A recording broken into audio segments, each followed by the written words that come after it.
Hi guys, hope everyone's well and welcome back to the Improvement Podcast. In this episode, I'm going to touch on how you can optimize your warm-up so that you can perform the best you possibly can throughout your working sets, minimize injury risk, and also execute your lifts effectively. And the reason why our warm-ups are important is just basically what I've touched on. They will mean we can be safer going into our set. They will mean we can improve our skill of that certain movement and our ability to execute it effectively. And as a result, it's not something we want to neglect or not think about. We want to pay attention to it due to its effect on our working set. So first of all, it's a case of establishing what's actually the goal of warm-up sets. So sounds straightforward. Oh, it's obviously to get warm. Yes, it of course is, but there's more to it than that. Our warm-ups are not just an opportunity to get warm, but also practice that movement itself. Like if we're doing like a high skill movement, you're not just getting blood in that certain area, getting blood in that target muscle. You're getting used to handling that load in your hands. Like a deadlift, you're getting used to when the bar is going to touch the ground, getting the positioning right to drive the bar off the ground. So it's the time to practice the skill of a movement, not just get warm and go through the motions. So make sure when you're doing a warm up, go through every single warm up with intent. A warm-up's not just a time to get warm, it's an opportunity to move forward in terms of your execution. So treat every rep with the same level of importance in your warm-up so that you can have the best possible outcome when it comes to your working sets. And what I recommend you do when it comes to your warm-up is make sure you taper them. What I mean by that is when you are warming up, don't just do, let's say, the exact same weight, exact same reps, all the way up to, don't do the same amount of reps for every single weight as you taper the weight of your warm-ups up. What that will basically do is that will waste energy that you could put into your actual working set, which we don't want. Because again, the goal with our working sets is to lift the most amount of load possible with good form safely. And as a result, if we are, let's say again, where someone's bench pressing 100 kilos, nice round easy number to kind of demonstrate. If someone's doing their warm-ups and they're doing, let's say, 20 for 10, 40 for 10, 60 for 10, 80 for 10, that's going to take away from their ability to perform going into their set. Whereas if someone does, let's say, the bar for 10, they do, let's say, 40 for 6, they do maybe 60 for 2, and then you do 80 for a rep, they'll get into that working set and they won't have wasted as much energy. And as a result, their ability to perform is going to be better. And the way I like to kind of touch on warm-up sets is your warm-up sets won't help you build muscle, but they can impact the sets that do help you build muscle, which is why they're important to kind of do them strategically. And that will obviously be different depending on each exercise and depending on if you've got any injuries or not. But that's like a good rule of thumb. As you are lifting more throughout your warm-ups, make sure you taper the amount of reps you have down. And something else we want to consider with our warm-ups is the place in the session. So when we're doing warm-ups, if we are doing a movement at the start of the session, generally you want to have more warm-ups, just because obviously you're not warm. And as a result, you'll need to do a bit more just to be safe going into that actual working set. But what I'll do is later on in the session, I'll actually jump straight into certain movements. And what I mean by that is if I am training pull, for example, and I am onto, let's say, my third back movement, and it's a pull down, I'll just go straight into the working set of the pull down. The reason being is I am used to doing that movement. I've had that pull down in my program for like a year or close to that.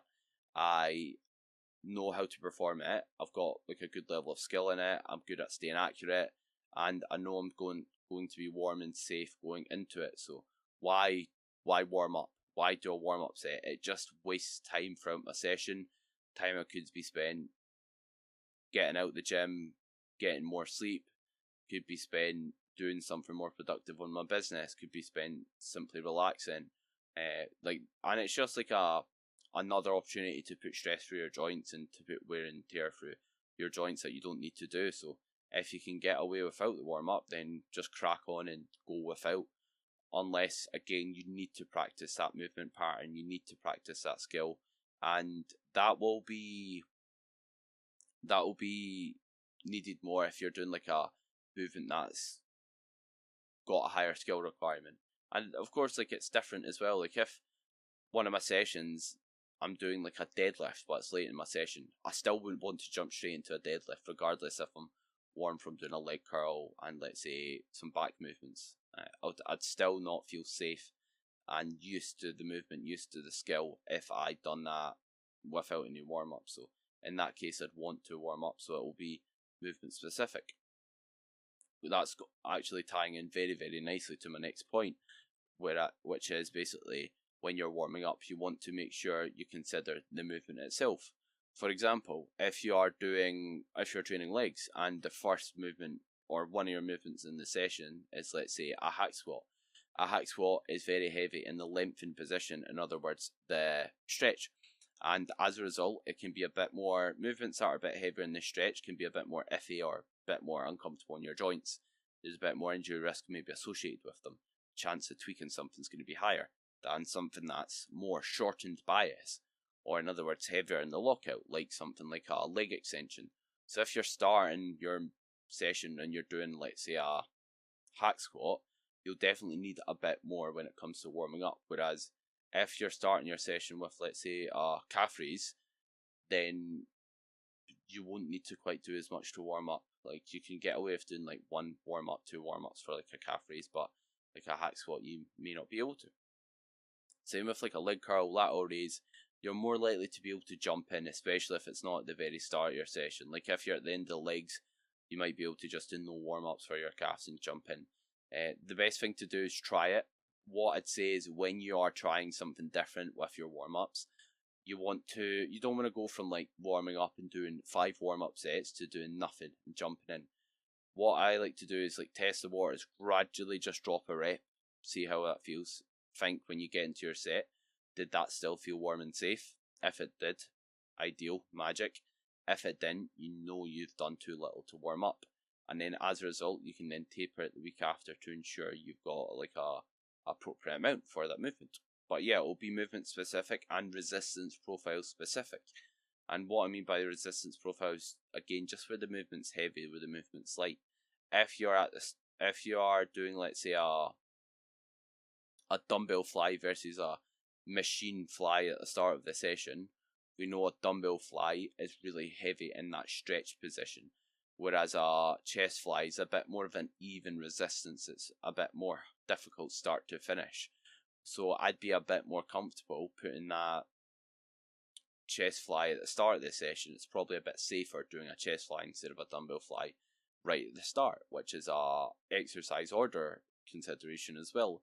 And also, I probably don't need as much warm up if I'm doing a chest fly, because it's not as heavy in that stretch position, where you are maybe a bit more susceptible to injuries and where you are a bit more vulnerable. So yeah, it'll be movement specific and resistance profile specific, you could say, as well. And yeah, movements like a lateral raise, a bicep curl, I'll typically just jump in towards the end of my session if I feel like I can. And the next thing that's going to influence how much you need to do for your warm up, if you want to try and optimize them, is the load being used and if you've got any injuries.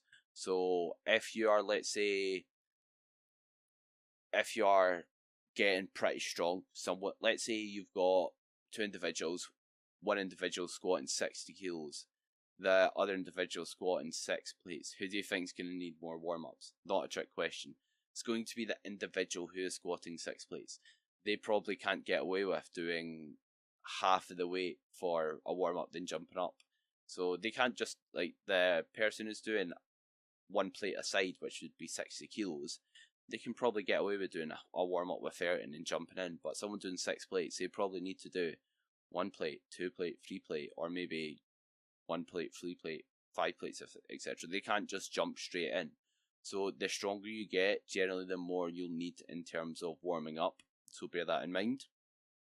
And also, what we want to consider as well is our injury history.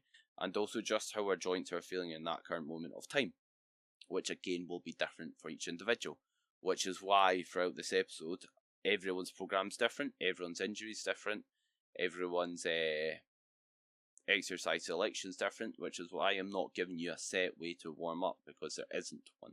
You need to work that out for yourself based on the points I'm giving you here.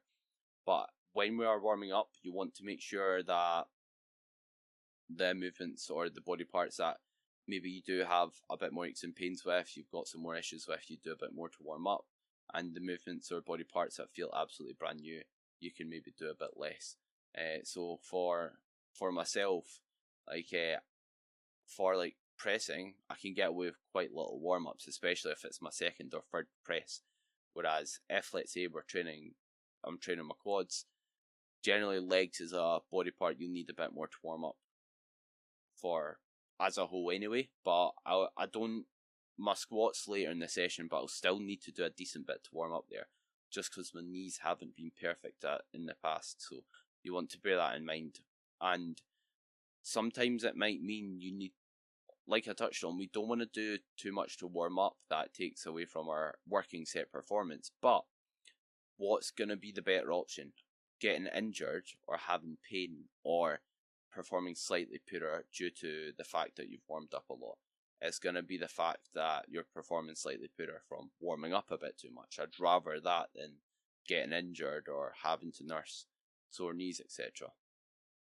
And what we can also consider when it comes to our exercise order is how we are placing movements in order to allow us to warm up effectively and also do less to warm up. And what I mean by that is, if someone's, let's say,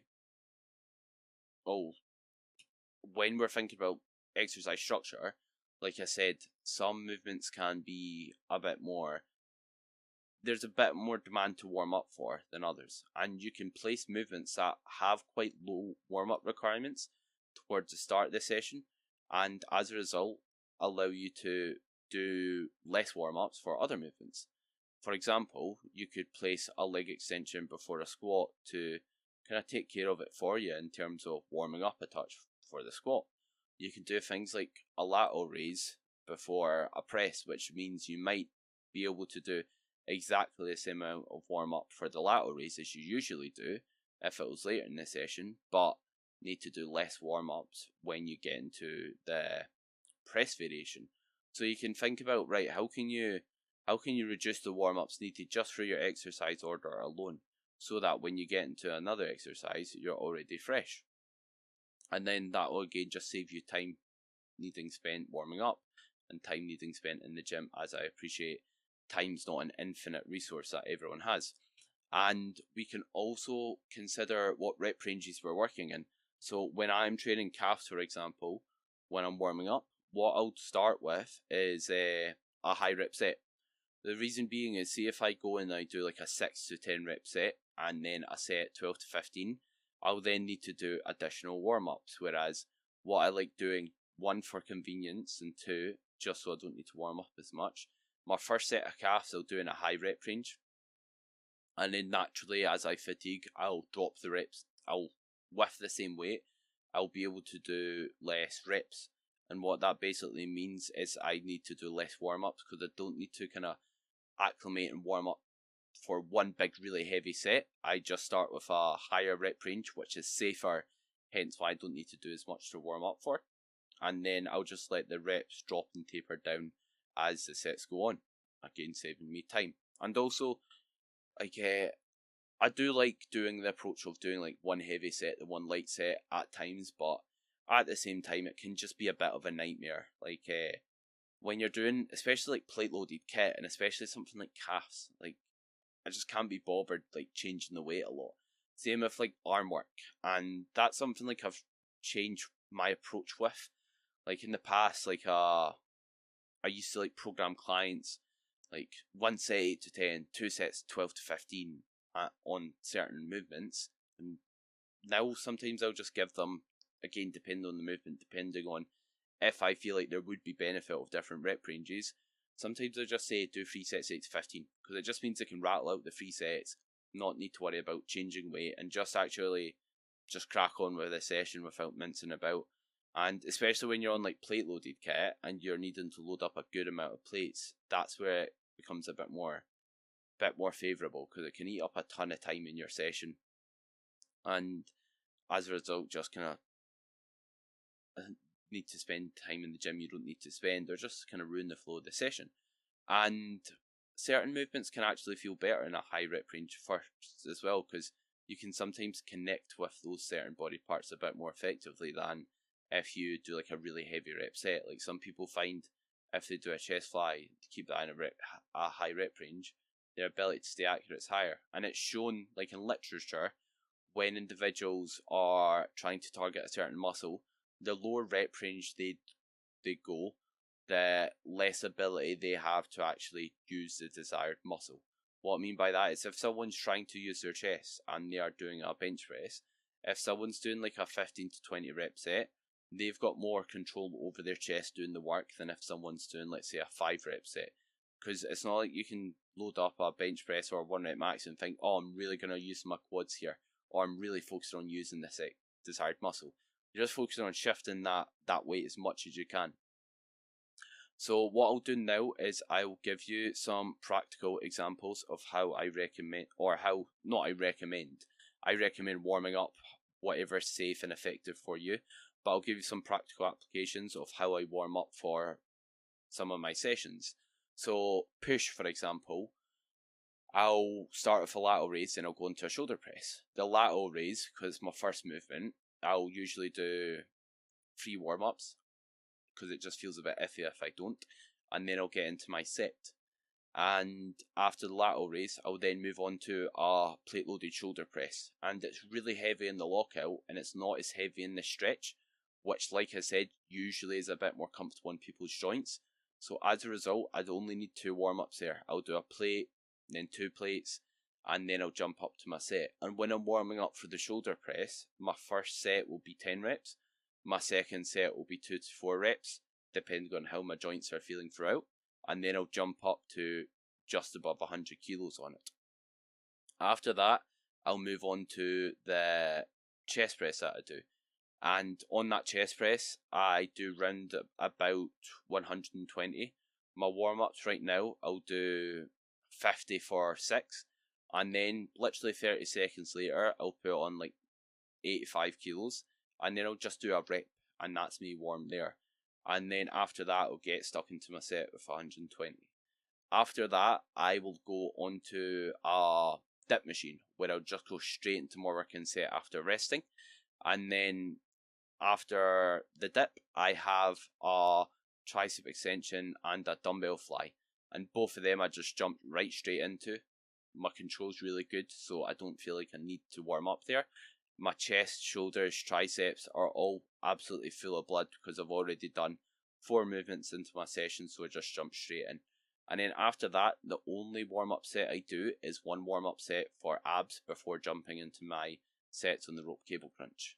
And to give you an example for pull, my session starts with a cuffed pullover, where I'll do 2 warm-ups. First warm-up being, I can't quite recall what weight it is, I usually do.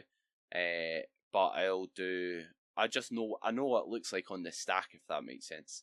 It's like when you're trying to actually tell someone what your password is or that, you don't know it, but you just know it because you're so used to kind of entering it. Hopefully you get my drift there. You might not, and I might just sound nuts. But yeah, I'll do basically 2 sets of a warm-up on a single arm pullover, and then from there I'll jump into 2 working sets. And next up is the bent over row. So obviously my lats are quite warm, but I still don't feel warm and safe enough to do little warm-ups going into the bent over row. So for the bent over row, I'll do the bar for 10, then I'll do 50 for 6, then I'll do 80 for 2, and then I'll jump into my set that's just below 110 kilograms right now. And then after that, I've got a pull down where I'll go straight into it. I've got a row where I'll go straight into it. And then I've got a bicep movement. And the bicep machine I'll use is really heavy in that stretch position, which does feel a bit more iffy on your joints. So for that movement, I will do a warm-up set of just around about 5 reps. And then for legs, for example, calves, I'll do 1 warm-up set, and I'll do around about 10 to 15 reps just because I've only got the one warm-up set. And then after calves, I've got the adductor where I'll do 2 warm-up sets. And the adductor I use is not heavy at all in the stretch, which again decreases the requirements I need to warm up. So I'll do 2 plates for 10 on the adductor, then I'll do 3.5 for round about 4, and then I'll do just over 5 plates for my working set. And my working set's in a high rep range as well. Like my first set on the adductor's like 15 to 20, so I don't need to do that much to warm up because the injury risk is going to be lower, just due to the fact that my rep range is that high. After that, I've got the leg extension, which I've not directly trained my quad, so I'll do 3 warm-ups there. First warm-up, I'll do 30 for 10. Next warm-up, I'll do 60 for 6. And then next warm-up will be 90 for 2. Depending on how my knees are feeling, I might do more. And then the leg curl, I do 2 warm-ups, which is about pin 4 on the stack for about 10, and then pin 7 or 8 on the stack for about 3, and then I'll do the stack plus some weight for my working set. And then I've got my squat compound where I'll do 2 warm-ups on. I'll do 2 plates for 10, then I'll do 3.5 plates for round about 4, and then I'll jump up. Again, depending on how my knee's feeling. I won't warm up for the leg press, won't warm up for the lunge, and I'll do 1 warm-up for abs. So sorry for kind of rambling, but I thought it's good giving you a practical example for each muscle group. And as you'll see there, I pretty much know exactly what I do for every single warm-up set, for every single session. And the reason why that's valuable is, see, if you're constantly changing your warm-ups and you're standardizing them, then your ability to keep them consistent, your ability to therefore keep them consistent and have predictable outcomes for your working set is going to be poor, because you're constantly changing what you do to warm up, which will then affect your ability to perform, maybe positively or negatively, going into your working set. So keep them the same, adjust them gradually over time if you feel like you can, and hope you enjoyed the episode and took a lot of value from it. If you did and want to see more episodes, give it a like, give it a share, tag me on your Instagram stories sharing the episode, and any support's massively appreciated, and it gives me more incentive to keep creating podcasts. So have a great rest of your day, and thanks again for watching or listening.